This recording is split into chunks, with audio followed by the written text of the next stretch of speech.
gawas ug puno, plato nagtapok, sudan nagdagan. Walay mangutana kung kinsa ka, basta gutom ka, aniya ka. Ang mga bata nagdagan sa gawas, ang mga tigulang nagkatawa sa sulod. Sa usa kagabi nga, walay plano, ang kalipay misulod sa balay.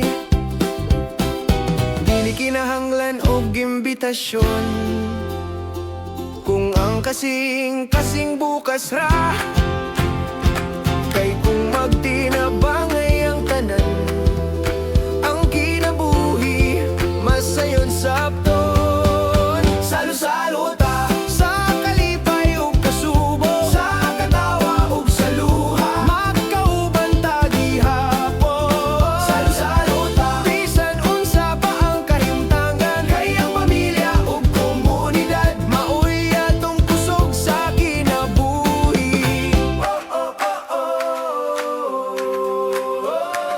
Naay nagdalag sudan, naay nagdalag kanta, naay nagdalag istorya nga dugay ng karaan. Ang uban nagsayaw, ang uban nagtapok, murag walay problema nga dili kaya.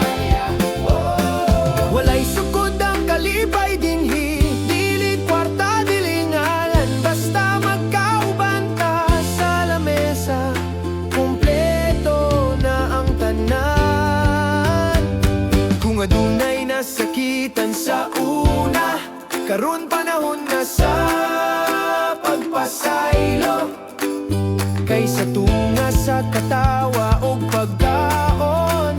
Ang kasakit hinay-hinay mahilis, salo-salo ta sa ilawom sa kahayag ug bituon. Bisan nagkalain-lain ang atong dalan, magtagpo gihapon ta dinhi. Salo-salo ta kay diri ta nagkaton nga ang tinuod nga bahan, di mga tawo nga niya gihapon.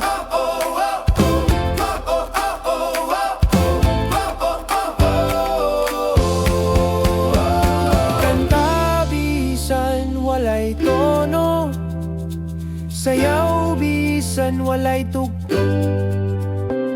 Kung magkauban ta sa kalipay, ang kalibutan murag mas gaan. Salo-salo ta, dili lang karong gabi, apan sa matag adlaw nga naglabay. Magkauban